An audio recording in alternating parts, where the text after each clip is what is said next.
Well, I've been away on holiday for a week and the weather was very windy and wet at times and I never had any issues, and I've come back and within 24 hours it started leaking from round there somewhere.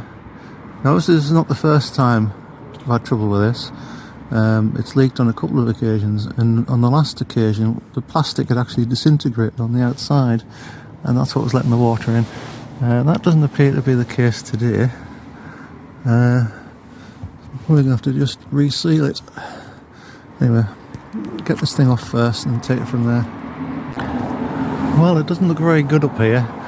As you can see, the timber's quite rotten, and okay, I've moved these 4 screws and the top's loose, but it shouldn't be loose because the caravan sealant should be tacking it down. So all I can really do is just do it again and hope for the best. If there's any way I can dry this timber out. It's in a bad way. Well, the sealant is still in place and it's still quite mushy. Yeah, I mean that's okay. I think the idea I might do is to redo this with a proper caravan sealant, and then the inside give it an extra going round with silicone and see if that does the job. As for the dome itself, it's still okay. I can reuse that. Okay, so I've gone absolutely wild with the mastic.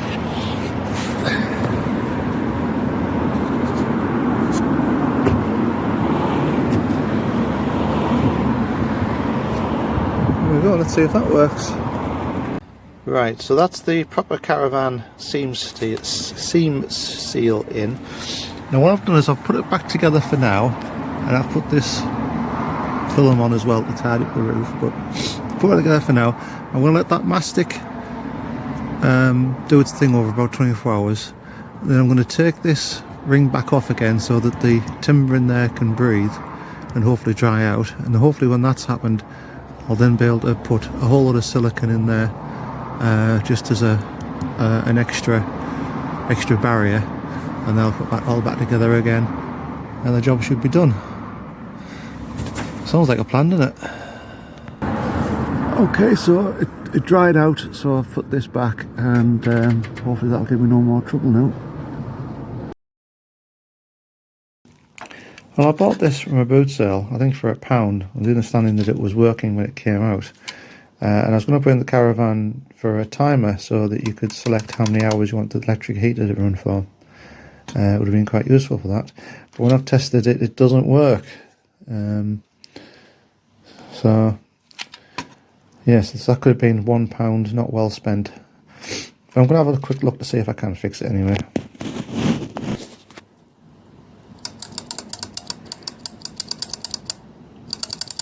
Definitely dead as a doornail. So the power comes straight in. It went through this capacitor, which I thought was open circuit, but I'm not 100% sure now. And then it goes through that resistor there, that blue thing, which as far as I can make out, it should be around about 10 ohms, but it's completely open circuit. So there's something to try and put that together.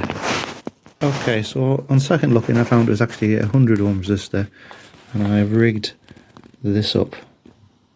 And I've checked the capacitor as well, and that checks out. I'll insert that bit of video here. So this is very much just for testing, but let's just see if it lights up or if it goes off with a fantastic bang. Could do.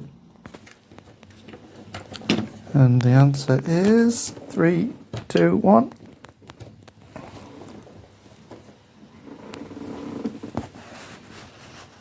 Hasn't gone off bang.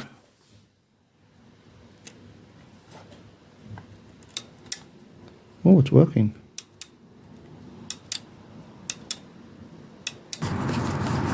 And it works. So I can now go for 1 hour, 2 hours, 3 hours, 4 hours, 5 hours. Round it off. So I'll put that on for 1 hour. So that means now if I want to leave it on when I get into bed, don't have to worry about it being on all night. If I go to sleep too early, it means if I leave the caravan to go out for the day, I don't have to worry that I've left the radiator on. It will turn off. Yeah, so I'm very happy with that. The other mods that I've done recently include putting a USB socket in, so I can run, amongst other things, the little lights that are under the cooker hood there. This is something I only have in the caravan when it's parked up at home, a dehumidifier, which is running through a timer, and that runs for a couple of hours a day. It normally doesn't pick up much water, but because I had a lot of wet things in here when I brought it back, it has actually pulled quite a bit of water out of the air. So that's doing what it's supposed to do. Other than that, it's all good. It's all the caravan's all good, with the exception of the tail light. The tail light's rusted out, I know, so I'm going to have to put a new one of those in before the beginning of the year. I've also put this light in here. This side of the caravan used to be always quite dark, so I put this little light in, and that actually is quite good. Other than that, the update for the Adria is that everything's just ticking over fine. I don't know if I mentioned that I've installed a cab heater. I have. That's the thermostat for it there, and it blows the heat out of that vent there.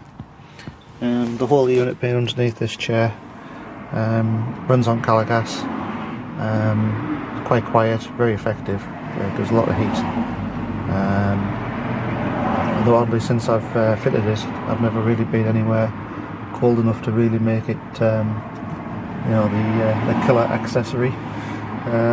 But there you go. Okay, anyone who's had a caravan or a trailer for a while will realise that tail lights are always an issue, and I've got a problem now. Now, I don't think these are actually the original Adria lights. I think these are actually been replaced, but they've still failed. If we go in here, we can see that one bulb goes in there. That's the indicator lamp, but this is the stop and tail lamp, which, as you can see, is in two halves. But you will see that there's a lot of corrosion, and the big problem is right here, because it's not connected to its fixing point anymore. That's supposed to be fixed into there. It's just the metal is just completely vaporized into rust, and as a result that entire plate's moving, and as a result it's relieving pressure on the two contacts on the back of the bulb. And any sensible person would just replace it, but okay, despite several coatings of the rust heater, the rust does seem to be quite embedded in this part, so I think I might just put rust converter on it now and see where that goes.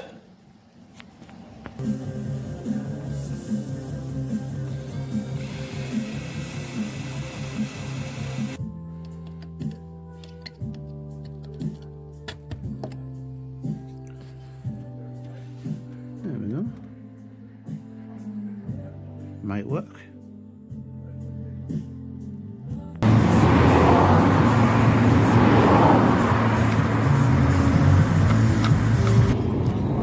Okay, so let's try. So this is near side indicator. Near side tail light. That's the brake lights. And just for completeness, I'll do them all.